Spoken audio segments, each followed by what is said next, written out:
பாரதி வம்சாவளியில் வந்ததால் இன்று வள்ளலாரும் பாரதியும் என்று அம்மா நீங்கள் பேச வேண்டும் என்று நமது இளவல் ஒரு அருமையான ஒரு வாய்ப்பை கொடுத்திருக்கிறார் என்று தான் நான் சொல்ல வேண்டும்.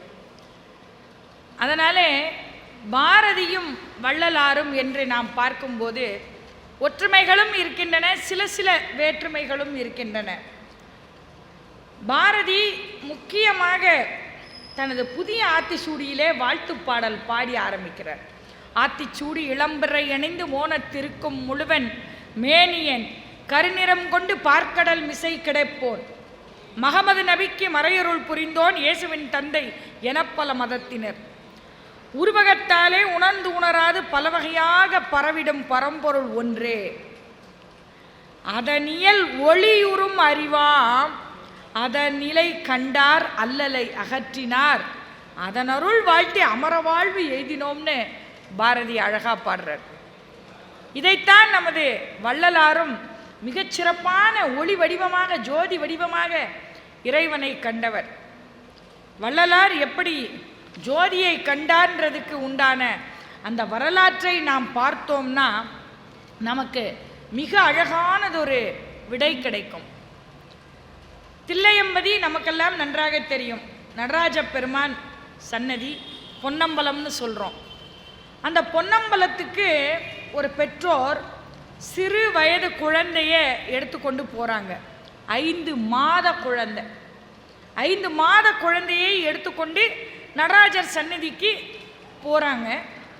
இன்றைக்கெல்லாம் பார்த்திங்கன்னா தில்லையம்பலத்திலே சிதம்பர ரகசியத்தை காட்டுறது இல்லை. ஆனால் அன்றைக்கு திரையை விலக்கி அந்த ஜோதியெல்லாம் காட்டினாங்க. அப்படி காட்டும் பொழுது இவர்களெல்லாம் ஆனந்தமாக அனுபவிக்கிறார்கள். அந்த குழந்தையின் பெற்றோர் திரை விலகுகிறது, ஜோதி தெரிகிறது, குழந்தை கலகலவென்று சிரிக்கிறது.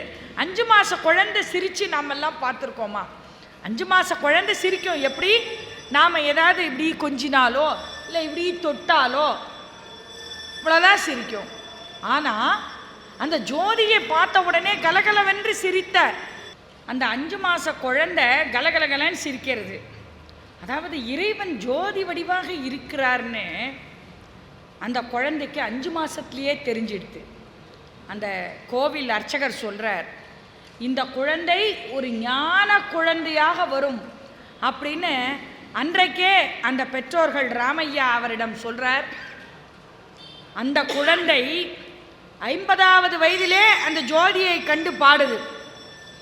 மேல்வகை மேற்காட்டாதே எந்தனக்கே எல்லாம் வெளியாக காட்டிய என் மெய்யுருவாம் பொருளே காய்வகை இல்லாது உளத்தே கனிந்த நறுங்கனியே கனவிடத்தும் நனவிடத்தும் எனை பிரியாத களிப்பே தூய்வகையோர் போற்ற மணிமன்றில் நடம்புரியும் ஜோதி நடத்தரசே என் சொல்லும் மணித்திருளே. 5 மாதத்தில் பார்த்ததை 50 வயசில் சொல்கிறது அந்த குழந்தை யாருன்னா நம்ம அருட்பிரகாச வள்ளலார் சுவாமிகள், ராமலிங்க வள்ளலார் சுவாமிகள். 5 மாதத்திலேயே ஒரு அருளை பெற்ற அந்த சுவாமிகள் மிக அருமையாக நமக்கு காட்டி கொடுத்தது தான் அருட்பெரும் ஜோதி தனிப்பெரும் கருணை. ஜோதி நமக்கு அருள் புரிகிறது என்றால் மிக அருமையான ராமலிங்க சுவாமிகளை அவரது வருவிக்க உற்ற இந்த திருநாளில் நாம் பார்த்து கொண்டிருக்கிறோம். அத்துடன் மட்டுமில்லை, வள்ளலார் வழியில் வந்தாரா பாரதியார்னு நிறைய பேர் கேட்பாங்க. எத்தனையோ வள்ளலாரை மாதிரியே பாரதியார் நடந்திருக்கிறார், தனது பாடல்களை இயற்றியும் இருக்கிறான்றதை நம்ம பார்க்க போகிறோம். ஏன்னா 19ஆம் நூற்றாண்டோட இடைப்பகுதியிலே தோன்றியது பகுத்தறிவு சூரியன், அந்த ஜோதி ராமலிங்க வள்ளலார். அடுத்து ஒரு ஜோதி பிறக்கிறது 19ஆம் நூற்றாண்டின் கடைசியிலே 1882 சித்திரபானு வருஷத்திலே ஹரித கோத்திரத்திலே கார்த்திகை மாதம் மூல நட்சத்திரத்தில். அந்த ஜோதி யாருன்னு கேட்டால் அதான் பாரதியார். ஆக 2 சூரியன்களை பற்றி நாம் இப்போ பார்க்க போகிறோம். இவர் ஒரு அருட்பெரும் ஜோதி, இவர் ஒரு சூரியன். வள்ளலாரும் பாரதியும் 2 சூரியர்கள். 2 பேருமே நம்ம கண்கள். 2 பேரையும் நம்மளால் விட்டுட்டு இந்த தமிழ் கூறும் நல்லுலகு இருக்கவே முடியாது. ஆக பாரதியார் இறந்தது 1921. அருட்பிரகாச வள்ளலார் 1823 பிறந்து 1874 மறைகிறார். ரெண்டு பேருக்கும் மிகப்பெரிய இடைவெளி ஒன்றும் கிடையாது, ஒரு 50 வருடங்களுக்கு உள்ளதான். ஆனால் அந்த தமிழ், அவரது தமிழ், வள்ளலாரின் தமிழ் பாரதியை எப்படி ஆக்கிரமிச்சுது, அதுதான் இன்றைக்கு நாம பார்க்க போறது. வள்ளலார் பாடுறார், அப்பா நான் வேண்டுதல் கேட்டருள் புரிதல் வேண்டும், ஆரியர்கெல்லாம் நான் அன்பு செயல் வேண்டும், எப்பாரும் எப்பதமும் எங்கடம் நான் சென்றே எந்தை நினது அருட்புகளை இயம்பியிடல் வேண்டும் அப்படின்னு வள்ளலார் சுவாமிகள் பாடுறார். இவர் என்ன சொல்றார், எங்க வேணாலும் இறைவனை பார்த்தேன்னு வள்ளலார் சொல்றாரு. நம்மவர் பாரதி என்ன சொல்வார், பேசா பொருளை பேச நான் துணிந்தேன், கேட்கா வரத்தை கேட்க நான் துணிந்தேன், இம்மண் மீதுள்ள மக்கள் மரங்கள் பறவைகள் மிருகங்கள் யாவும் என்வினையால் இடும்பை தீர்ந்தே அன்புடன் இன்புற்று வாழ்ந்திடவே செய்திடல் வேண்டும் தேவதேவா. இதை மட்டும் சொல்லிட்டா அவர் வெறும் கவி. ஞான் ஆகாசத்தின் நடுவே நின்று பூமண்டலத்தில் அன்பும் பொறையும் விளங்குக, நோவும் சாவும் நீங்கி சார்ந்த பல்லுயிரெல்லாம் இன்புற்று வாழ்க என்பேன். இதுவரைக்கும் சொன்னா கூட அவரை வெறும் கவின்னு ஒத்துக்கலாம். எங்க மகாகவி ஆகிறார் பாருங்க. அதை நீ செவி மடுத்து அங்கனமே ஆகிய என்றுரைப்பாய் ஐயனே ஆதி மூலமே. எப்பா நான் இவங்களை எல்லாம் நான் பார்த்துக்கிறேன், நீ மேல நின்றுட்டு ததாஸ்தூன் மட்டும் ஆசீர்வாதம் பண்ணு. அப்போ வள்ளலாரும் பாரதியாரும் இறைவனிடம் எப்படி வேண்டுகிறார்கள் பாருங்க. அந்த அவர்களுடன் ஒன்று அகம் பிரம்மாஸ்மி அத்வைத கோட்பாடை ரெண்டு பேருமே கடைபிடிச்சிருக்காங்க. இறைவனுடைய ஜோதி உனக்கு உள்ள இருந்தால் மட்டும்தான் நீ இறைவனை காண முடியும். தெய்வம் நீ என்று உணர்கிறார் பாரதியார்.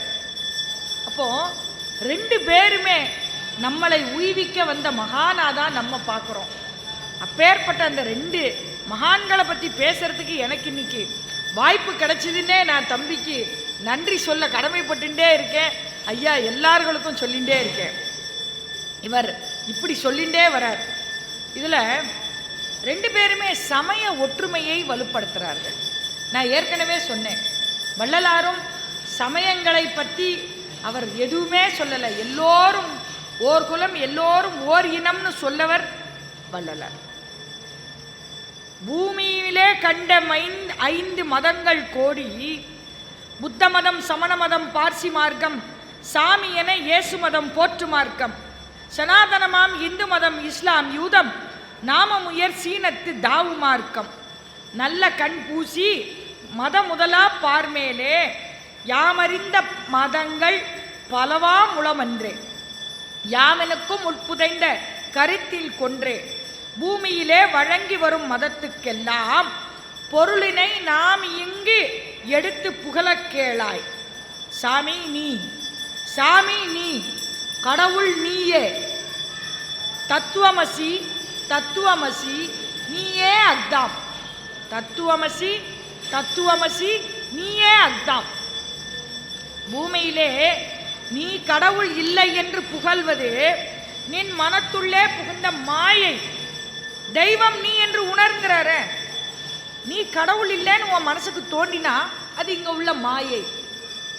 நீ உனக்குள்ளே இறைவனை காண்பாய். ஐயா எழுதியிருந்தாங்க, குள்ளச்சாமி சித்தரை பற்றி ஒரு கட்டுரை எழுதியிருந்தாங்க. அதில் மிக அழகாக பாரதிக்கு குள்ளச்சாமி சித்தர் அருள் கொடுக்கிறார்.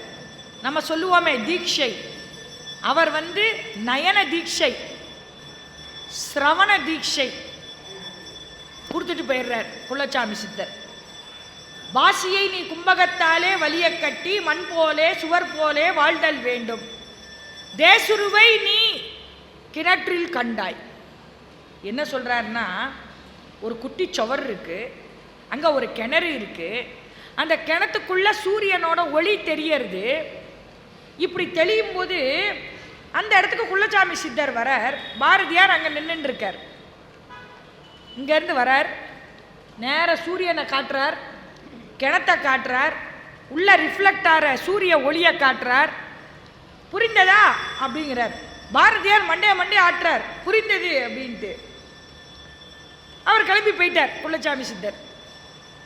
இதை சாதாரணமாக யாரையும் நம்ம தீட்சை வாங்கிட்டோன்னு வைங்களேன், பெரியவங்க எல்லாரும் தீட்சை வாங்கிப்பாங்க. ஆனால் நம்ம யாருக்கிட்டேயும் அதை சொல்ல மாட்டோம், நமக்குள்ள ரகசியமாக வச்சுப்போம். ஆனால் பாரதி அப்படி இல்லை.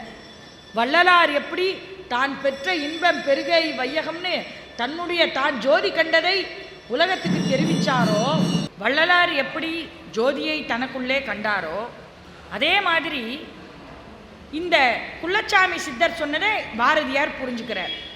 எப்படின்னா, இந்த குட்டிச்சவர் அப்படிங்கிறது மனம், அதுக்குள்ளே இந்த கிணறானது என்னது, இந்த தேகம்.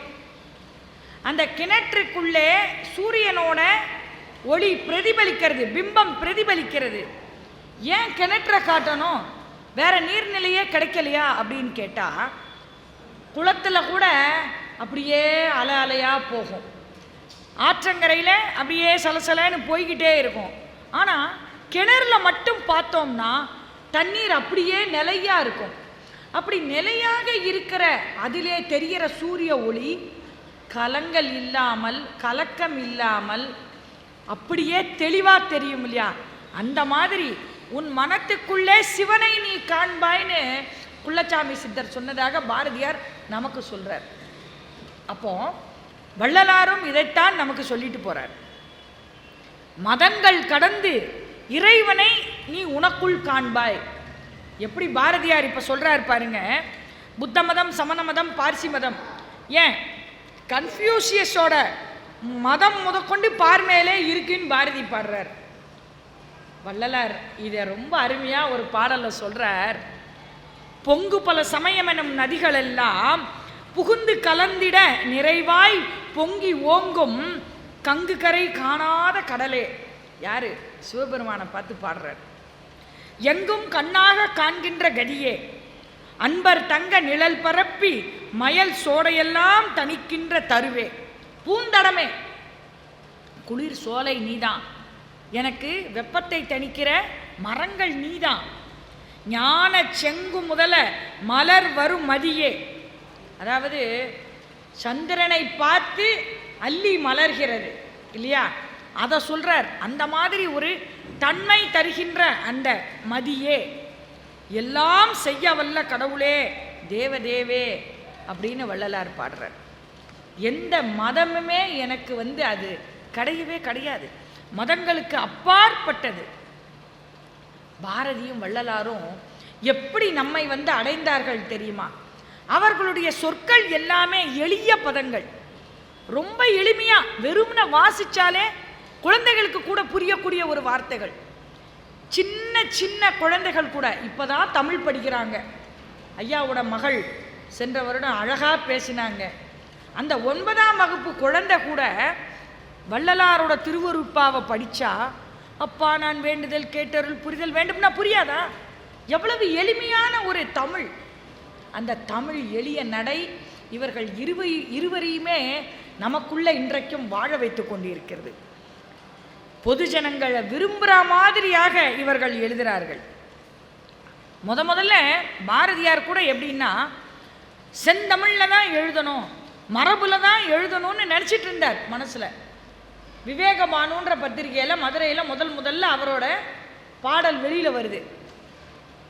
அந்த வருஷத்துல அவர் கிட்டத்தட்ட அப்போ மதுரையில் இருக்காருன்னா அந்த சேதுபதி ஸ்கூலில் படிக்கிறார். அந்த சமயத்தில் அவர் சொல்கிறார், அவருடைய பதங்கள் நமக்கே வாசிச்சா புரியாது, அப்படி ஒரு இலக்கிய இலக்கணத்தை கொண்டு இருக்கும். சரி, அப்படி இருந்த பாரதி எப்படி இப்படி தமிழுக்கு மாறினார்னா வள்ளலாரை பார்த்து தான் மாறுறார் பாரதி. மிக எளிய நடை வள்ளலாரோட நடையை பார்க்கிறார்.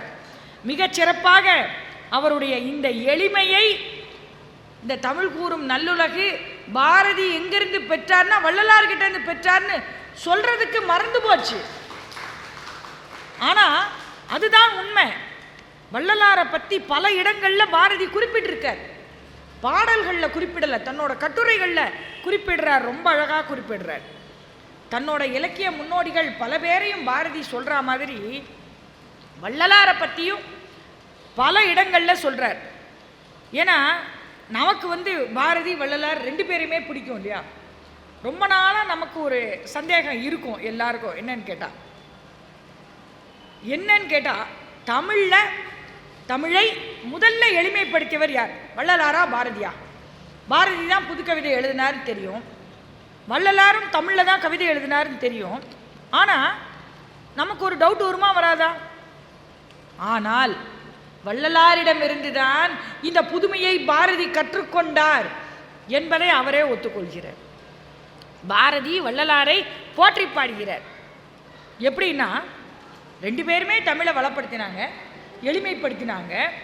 ரெண்டு பேருமே அந்த மொழியோட கடின நடையை எளிதாக மாற்றினாங்க, புதுக்கவிதை வடிவில் கொடுத்தாங்க. நமக்கு எவ்வளவு எளிமையா தமிழை தர முடியுமோ அவ்வளவு அருமையாக தந்தார்கள். ஆனால் வள்ளலார் தெய்வ பக்தியை மட்டுமே முடிந்த வரைக்கும் அவர் மக்களிடையே இறையருளை கொண்டு போவதற்கு, குறிப்பாக இளம் குழந்தைகளிடம் கொண்டு போவதற்கு வள்ளலார் மிகவும் அருமையாக பாடுபட்டவர். ஆனால் பாரதியார் அதிலிருந்து கொஞ்சம் வேறுபடுறார். எப்படின்னா, அவருக்கு தேசமும் தெய்வமும் ரெண்டு கண்கள்.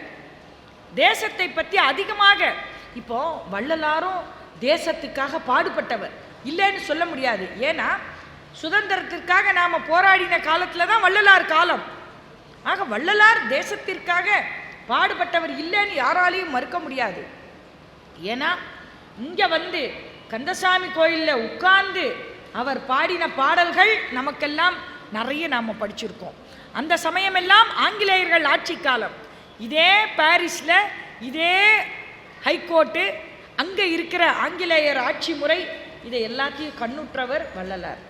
ஆனால் பாரதியார் வீறு கொண்டு எழுந்து தேசத்துக்காக எந்தையும் தாயும் மகிழ்ந்து குலாவி இருந்ததும் இன்னாடே, அவர் முந்தையர் 1000 ஆண்டுகள் வாழ்ந்து முடிந்ததும் இன்னாடே, இதை வந்தனை கூறி மனத்தில் இருத்தி என் வாயுற வாழ்த்தேனோ, இதை வந்தே மாதரம் என்று வணங்கேனோன்றார்.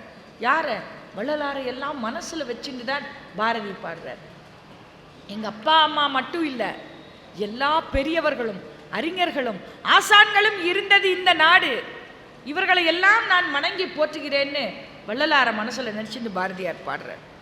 இந்த பெரியோர்கள், உலக புகழ்பெற்ற தலைவர்கள் எல்லாரையும் பாடிட்டு, நம்ம முக்கியமாக பாரதியும் வள்ளலாரையும் உள்ள முக்கியமான பொருத்தம் என்ன வேணும்னு கேட்டால், ஒரு முக்கியமான விஷயம் என்னென்னா, ரெண்டு பேருமே வழக்கில் சிக்கினாங்க. ரெண்டு பேருக்குமே கேஸ் வந்தது. ரெண்டு பேருமே கோர்ட்டுக்கு போனாங்க. எப்படி? வள்ளலார் ஆறுமுக நாவலரோட மோதி என்ன அந்த வழக்கு மன்றம் போக நேரிட்டது, நமக்கெல்லாம் தெரியும். பாரதிக்கு என்னாச்சு? ஏன்னா வள்ளலாருக்கு திருமுறைன்ற சொல்லையே பயன்படுத்தக்கூடாதுன்னு தடை விதிச்சாங்க இல்லையா. நீ எப்படி சொல்லலாம், இவரை எப்படி வந்தே மாதரம் சொல்லக்கூடாதுன்னு பாரதியை சொன்னாங்க தெரியுமா? வள்ளலாரை திருமுறைன்ற அந்த ஒரு சொல்ல சொன்னதுக்கே அவரை எல்லாரும் எதிர்த்தாங்க. பாரதி என்ன பண்ணாங்க? திருநெல்வேலி எழுச்சி புரட்சியில் அவர் ஈடுபட்டிருக்கார். வ.உ.சியும் சுப்பிரமணிய சிவாவும் என்ன பண்ணிட்டாங்க? பாரதியை தப்பிக்க வச்சு, பாரதி நீ பாண்டிச்சேரிக்கு போ, அங்கே என் நண்பன் இருக்கான், உன்னை பார்த்துப்பான், நீ வழக்கில் சிக்கிண்டா இந்த நாட்டை பாதுகாப்பதற்கு ஆள் கிடையாது, நீ பாண்டிச்சேரிக்கு இப்படியே போன்னு சொல்லி திருநெல்வேலியிலிருந்து வ.உ.சி பாரதியை அனுப்பிட்டார். ஆனால் ரெண்டு பேருமே வழக்கு விசாரணையால் சிறைக்கு போனவர்கள், வழக்கில் மாட்டின்ட்டாங்க ரெண்டு பேருமே. இது ஒரு பெரிய பொருத்தம் வள்ளலாருக்கும் பாரதிக்கும். ஏன்னா இவர்கள் எல்லோருமே தேசத்தை உய்விக்க வந்த மகான்கள். ஆனால் இந்த தேசத்தில் உள்ளவர்கள் என்ன பண்ணுறாங்க? அவர்களுடைய அருளையும் ஞானத்தையும் புரிந்து கொள்ளாத ஈனப்பிறவிகள் அவருக்கு ஒரு வழக்கை ஏற்படுத்தி கொடுத்துட்டாங்க. இன்னொன்று ஒரு முக்கியமான சொல்லணும் இல்லையா, ரெண்டு பேரோட கருணைகள். அக்காவும் அழகாக சொல்லிட்டு போனாங்க, வாடிய பயிரை கண்ட போதெல்லாம் வாடினேன் அப்படின்னு. எல்லா உயிர்களுக்கும் அருள் புரியணும்னு சொன்னவர் வள்ளலார். காக்கை குருவி எங்கள் ஜாதி, நீல் கடலும் மதியம் எங்கள் கூட்டம், நோக்கும் திசையெல்லாம் நாமன்றி வேறு இல்லை, நோக்க நோக்க கல்யாட்டம்னார் பாரதியார். அதை விட முக்கியமாக என்ன சொன்னார்? தனி ஒருவனுக்கு உணவில்லை எனில் ஜகத்தினை அழித்திடுவோம்னார். இந்த இடத்துல ஒன்று விளங்க வைக்கணும். பாரதியார் என்னடா ஜகத்தினை அழித்திடுவோம் சொல்கிறாரு அப்படின்னு நம்மளுக்கு சந்தேகம் வரும். ஏற்கனவே கூட ஒரு தடவை நான் இங்கே சொன்னேன்னா என்னன்னு தெரியல, இருந்தாலும் ஒரு தடவை சொல்கிறேன். பாரதியார் இந்த உலகத்தை அழிச்சிட்டாருன்னா எப்படி அவர் எல்லாரையும் வாழ வைப்பார்? எல்லோரையும் நான் வாழ வைக்கிறேன்னு சொல்லி தானே விநாயகரை வேண்டினார்னு நம்ம பார்த்தோம் முந்தின பாடல்ல. அப்போ அழித்திடுவோம்னா என்னன்னா, எங்கள் ஊர் பக்கம் என்னடி புதுசாக வளையல் போட்டிருக்க அப்படின்னு கேட்டான். ஆமாண்டி, இந்த பழைய செயினை அழிச்சிட்டு நான் வளையல் பண்ணினேன்பா. இந்த இடத்துல அழித்தல்ன்றது உருமாற்றம் செய்தல்னு அர்த்தம். தரிசு நிலங்களை எல்லாம் உருமாற்றம் செய்து விளைநிலங்களாக ஆக்கி, தனி ஒருவனுக்கு உணவில்லை எனில் ஜகத்தினை எப்படி அழித்து உருமாற்றம் செய்து விளைநிலங்களாக மாற்றி எல்லாருக்கும் சோறு போடுவோம் அப்படின்னார் பாரதியார். இங்கதான் அவர் வள்ளலார் கூட அப்படியே இணைஞ்சு வந்து செய்கிறார். அழித்தல்னா இந்த இடத்துல அழித்தல் கிடையாது. நம்ம இறைவனை பற்றி பேசும்போது அப்படிதான் சொல்லுவோம். படைத்தல், காத்தல், அழித்தல், அருளல், மறைத்தல்னு. இதில் இந்த அழித்தலை நம்ம சேர்க்கவே மாட்டோம். அதுக்கு பேர் உருமாற்றம் செய்தல். இந்த உலகம் அழிஞ்சா போகுது, திருப்பி மீண்டும் வருதே. பாரதியார் என்ன சொன்னார்? காண்பதெல்லாம் மறையும் என்றால் மறைவதெல்லாம் காண்பம் என்றோ நானும் ஓர் கனவோ, இந்த ஞாலமும் பொய்தானோன்னு பாடினார் இல்லையா? அப்போ இந்த இடத்திலே வள்ளலாரும் பாரதியாரும் ஒருத்தரை ஒருத்தர் அப்படியே இணைச்சு கொள்கிறாங்க. உயிர்களிடத்தில் அன்பு வேணும் தெய்வம் உண்மை என்று தானறிதல் வேண்டும், வைரமுடைய நெஞ்சு வேண்டும் இது வாழும் மகைமேடி பாப்பான்னு பாப்பா பாட்டிலேருந்தே பாரதியார் ஆரம்பிச்சிடுறார். ஏன்னா நம்ம அன்பையும் அருளையும் சிறு வயசிலிருந்தே குழந்தைகளுக்கு கொடுக்கணுன்றதுல வள்ளலாரும் சரி பாரதியாரும் சரி ரொம்ப தீவிரமாக நம்மிடையே அவர்கள் பேசியவர்கள். எல்லா தெய்வங்களையும் வேண்டி பாடுறதுல வள்ளலாரும் சரி பாரதியாரும் சரி ஒருத்தருக்கு ஒருத்தர் சளைச்சவர்களே கிடையாது. பாரதியார் ஒரு வண்டிக்காரன் பாட்டுன்னு பாடுறார், நமக்கெல்லாம் தெரியும். ரொம்ப அண்ணனுக்கும் தம்பிக்கும் ஒரு உரையாடல் இருக்கிற மாதிரி வண்டிக்காரன் பாட்டுன்னு பாரதியாரோடது உண்டு. என்ன பாடுறான்னு கேட்டால், காட்டு வழிதனிலே அண்ணன் கள்ளர் பயம் இருந்தால் எங்கள் வீட்டு குலதெய்வம் தம்பி வீரம்மை காக்குமடா. தம்பி அண்ணங்கிட்ட கேட்குறான், காட்டு வழிதனிலே அண்ணன் கள்ளர் பயம் இருந்தால் நான் என்ன பண்ணேன்ட்டு. உடனே அவர் சொல்கிறார், எங்கள் வீட்டு குலதெய்வம் தம்பி வீரம்மை காக்குமடான்ற. நிறுத்து வண்டி என்றே கள்ளர் நெருங்கி கேட்கையிலே எங்கள் கருத்த மாரியின் பேர் சொன்னால் காலனும் அஞ்சுமடான்ட்டார் பாரதியார். மாரியம்மாவை கூப்பிடு, வீரம்மாவை கூப்பிடு, எல்லாரையும் கூப்பிடு, முத்துமாரியிலேருந்து பராசக்தி வரைக்கும் எல்லாரையும் கூப்பிடு அப்படின்னு இந்த பாடலில் பாடுறார். இந்த இறைவனை பார்க்கக்கூடிய இந்த வேட்கை, அந்த இறைவனை தன்னுள் ஏற்றுக்கொள்ளும், இதுக்கு பேர் அனுபூதின்னு நம்ம சொல்லுவோம் இல்லையா? தமிழில் அனுபூதின்னு சொல்லுவோம். அனுபூதினா இறைவனை நமக்கு அணுக்கமாக ஏற்றுக்கொள்ளும் நிலை. இந்த அனுபூதியை நாம் 3 வகையாக சொல்லலாம். எப்படின்னா, இசை வழியாக சொல்லலாம். பாட்டு பாடி இறைவனை நோக்கி பாட்டு பாடி அதன் மூலமாக நாம் இறைவனை அடையலாம். 2வது அனுபூதி என்னன்னு கேட்டால், நாயக நாயகி பாவத்தினாலே இறைவனை அடைகிற ஒரு அனுபூதி இருக்குது. 3வது அனுபூதி என்னன்னு பார்த்தோம், சித்தர் மரபில் அனுபூதியை அடையலாம். சித்தர்கள் வழியில் ஞான மார்க்கத்திலே நாம் அனுபூதியை அடைய முடியும். இப்படி அனுபூதின்றது 3ஆக பிரிக்கப்பட்டிருக்கு. இந்த அனுபூதியிலே பாரதியும் வள்ளலாரும் மிக சிறப்பாக இணையறாங்க. எப்படின்னு அதை மட்டும் பார்த்துட்டு இந்த உரையை நம்ம நிறைவு செஞ்சுக்கலாம். அதாவது வாழ்க்கையை கடைபிடித்தார்கள். வள்ளலாரும் பாரதியும் இந்த அனுபூதி மூலமாக வாழ்க்கையை கடைபிடித்தார்கள். முதல்ல நம்ம இசையை பார்த்துருவோம். இசையை பார்த்தோன்னா பாரதி என்ன பண்ணார், தனக்குன்னு ஒரு பாணியை உருவாக்கின்றார். தமிழ் பாடல்கள்லேயே சிந்து பாடியிருக்கார், கன்னி பாடியிருக்கார், கும்மி பாடியிருக்கார். இப்படி இசை வடிவங்களில் எல்லாம் பாரதி பாடியிருக்கார். சரி, வள்ளலார் பாடினதை பார்க்கணும்ல. வள்ளலார் என்ன பாடினார்? சண்முகர் கும்மி, நடராஜர் கும்மி, இப்படி 2 பதிகங்கள் பாடியிருக்கார் வள்ளலார்.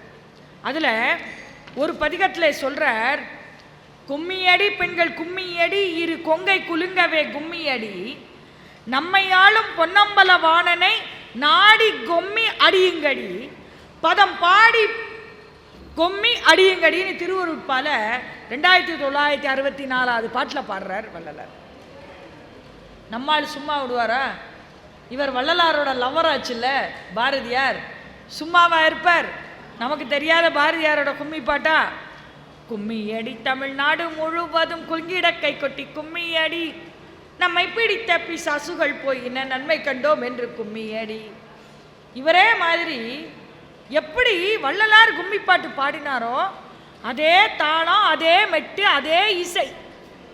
வள்ளலார் மாதிரியே பாரதியும் இசை மூலமாக இறைவனை அடையும் அனுபூதியை வள்ளலாரிடமிருந்து கற்றுக்கொண்டார் பாரதி. சரி, இது மட்டும்தான் இருக்கா? இன்னொன்று, நம்ம பூ தொடுக்கும் போது என்ன சொல்லுவோம்? கண்ணியா தொடு அப்படிம்போம். எத்தனை கண்ணி வச்சு தொடுக்கிறேம்போம். கண்ணின்னா என்னது? 2 இணைத்து கோர்ப்பது. அப்போ 2 அடியாக பாடுறதுக்கு பேர் கண்ணின்னு நம்ம சொல்கிறோம் இல்லையா? அப்போ இந்த இசை பாடல்களில் பாங்கிமார் கண்ணி, வெண்ணிலா கண்ணி, முறையீட்டு கண்ணி, திருவடி கண்ணி, பேரன்பு கண்ணி, இப்படின்னு வள்ளலார் பாடிய கண்ணிகள் இத்தனை இருக்கு. இதில் தன்னை அறிந்து இன்பமுற வெண்ணிலாவே ஒரு தந்திரம் நீ சொல்ல வேண்டும் வெண்ணிலாவேன்னு பாடுறார் திருமுறையில் வள்ளலார் பாடுறார். அப்போ நிலவிடத்திலே மனதை பறிகொடுக்காத கவிஞர்களே இல்லைன்னு சொல்லலாம். சுட்டும் விழிச்சூடர்தான் கண்ணம்மா சூரிய சந்திரரோ வட்டக்கரிய விழி கண்ணம்மா வான கருமை கொல்லோ. சூரிய சந்திரரை பார்த்து பாரதி பாடின இந்த நிலவு பாட்டு. வள்ளலார் என்ன பாடுறார்? தன்னை அறிந்து இன்பமுற வெண்ணிலாவேன்னு பாடுறார். பாரதி என்ன பண்றார்? விழிக்கு இன்பம் அளிப்ப வெண்ணிலாவேன்னு பாடுறார். எல்லை இல்லாதோர் வான கடலிடை வெண்ணிலாவே விழிக்கு இன்பம் அளிப்பதோர் தீவென்றில என்று சொல்லுவே வெண்ணிலாவேன்னு பாடுறார். ஸ்தோத்திர பாடல்களில் இந்த மாதிரி வருது பாரதியார் பாடல். அப்போ இந்த மாதிரி 2 பேரும் இந்த கன்னி வகையிலும் கும்மி வகையிலும் இசைத்தன்மையோட 2 பேரும் இறைவனை அடைவதற்காக வள்ளலாரும் பாரதியாரும் 2 பேரும் ஒரே மாதிரியாக பாடியிருக்கிறார்கள். அடுத்த அனுபூதியிலே நாம் பார்க்கறது நாயக நாயகி பாவம். நாயக நாயகி பாவம் நமக்கெல்லாம் நல்லா தெரியும். மாணிக்க வாசகர் திருவம்பாவை பாடுறார். எப்படி? தன்னை பெண்ணாக நினைத்து கொண்டு இறைவனை ஆணாக நினைத்து கொண்டு ஆதியும் அந்தமும் இல்லா அரும்பெரும் ஜோதியை யான் காண பாட திருவம்பாவை பாடுறார். இது ஒரு ஆண் தன்னை பெண்ணாக நினைத்து கொண்டு இறைவனை நாயகனாக நினைத்து கொண்டு பாடுற நாயகி நாயக பாவம். அடுத்தது ஆண்டாள் பற்றி நமக்கெல்லாம் தெரியும். ஆண்டாள் தானே ஒரு பெண்ணு, தானே பெண்ணை நினைத்து கொண்டு கண்ணனை ஆணாக நினைத்து கொண்டு திருப்பாவை மார்கழி திங்கள் மதி நிறைந்த நன்னாளால் நீராட போதுவீர் போதுமினோ நேரிலீர் எல்லாரும் வாங்க நாம் இறைவனை தேடி போகலாம் அப்படின்னு அந்த நாயகி நாயக பாவத்தில் பாடுறாங்க. எல்லாரையும் விட வித்தியாசமாக பாரதி என்ன பாடுறார்? தன்னை ஆணாகவே நினைத்து கொண்டு இறைவனை பெண்ணாக பாடியது பாரதி மட்டும்தான். கண்ணம்மா என் காதலின்னு அழகாக பாடியது. காற்று வெளியீடை கண்ணம்மா நின்றன் காதலை எண்ணி கழிக்கின்றேன் அமுதூற்றினை ஒத்த இதழ்களும் நில ஊறி ததும்பும் என் விழிகளும். இது கண்ணனை காதலியாக நினைத்து பாரதி பாடின நாயக நாயகி பாவம். தன்னை ஆணாகவே நினைத்து கொண்டார். மாணிக்க வாசகர் என்ன பண்ணார்? ஆணான தன்னை பெண்ணா நினைச்சுட்டார். ஆண்டாள் என்ன பண்ணா? பெண்ணை பெண்ணாவே நினைச்சுட்டா.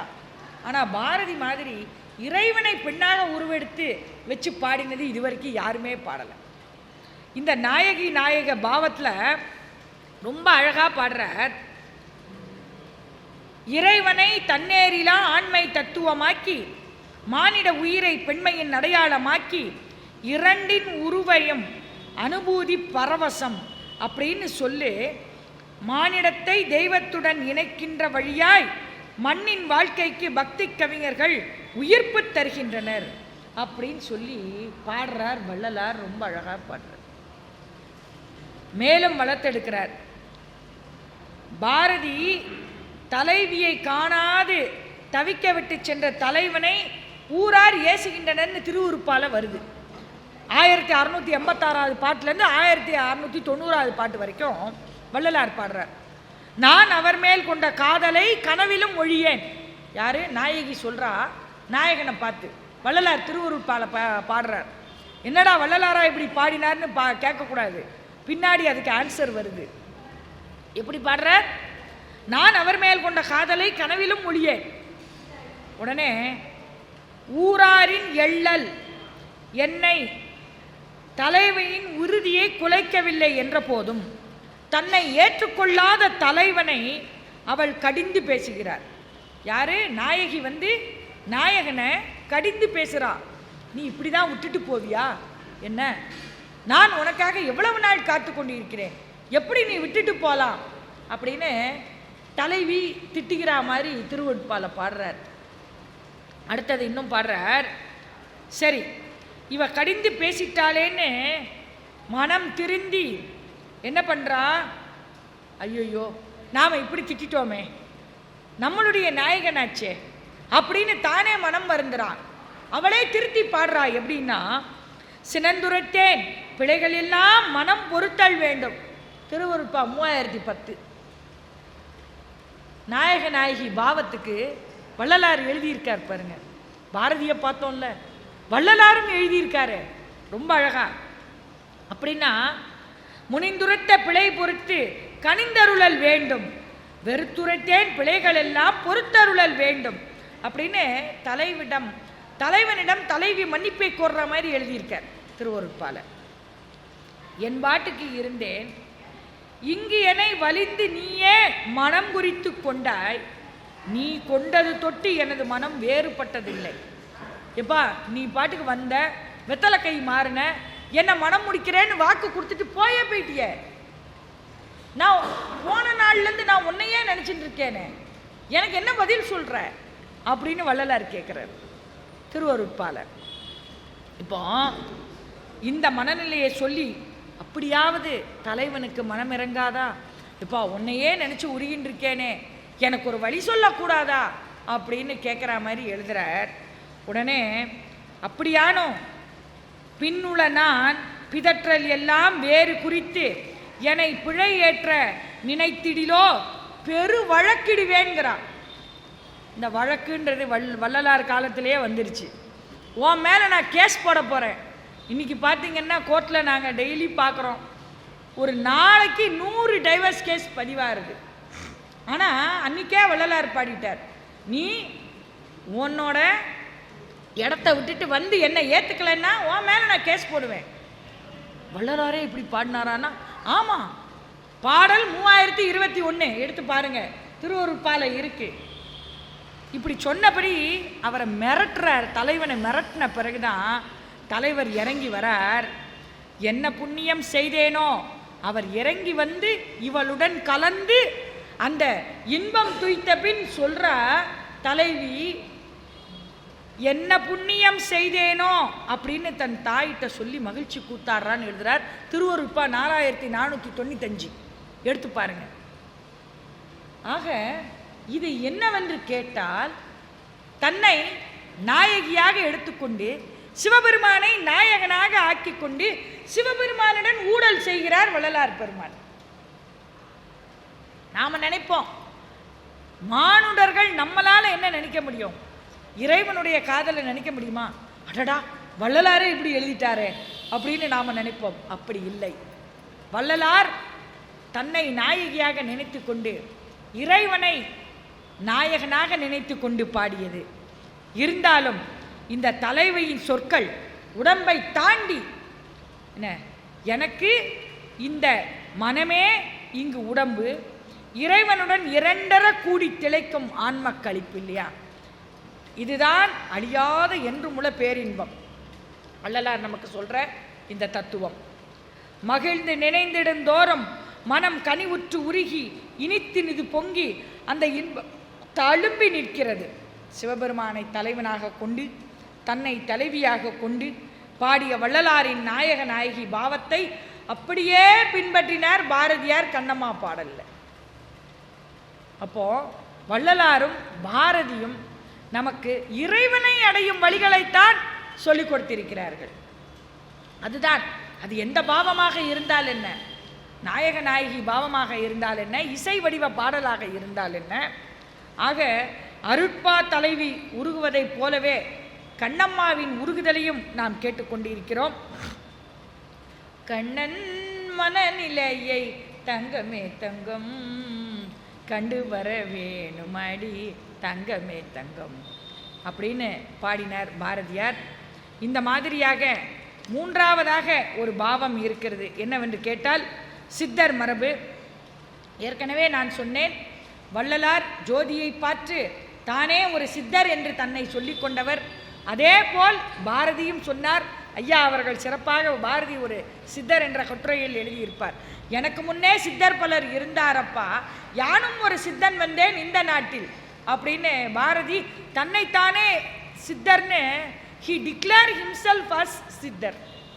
வள்ளலாரும் பாரதியும் தன்னைத்தானே சித்தர் என்று எண்ணிக்கொண்டார்கள். ஆக இந்த மூன்று வித அனுபூதிகளையும் நமக்காக விட்டு சென்று மிக அருமையாக இறைவனை நாம் அடைவதற்கு உண்டான வழிகளை வள்ளலாரும் பாரதியும் நமக்காக அருளி செய்ததை நாம் இதுகாரம் இந்த இடத்தில் பார்த்தோம். இந்த சித்தர் இலக்கிய மைய அறக்கட்டளையின் சார்பில் இந்த தலைப்பை, வள்ளலாரும் பாரதியும் என்ற தலைப்பை மிக அழகாக இங்கு பேச ஏற்பாடு செய்த அனைவருக்கும் நன்றி கூறி விடைபெறுகிறேன். வாழிய செந்தமிழ், வாழ்க நற்றமிழர், வாழிய பாரத மணித்திரு நாடு. வந்தே மாதரம். அருட்பெருஞ்சோதி தனிப்பெருங்கருணை, அருட்பெரும் ஜோதி தனிப்பெரும் கருணை.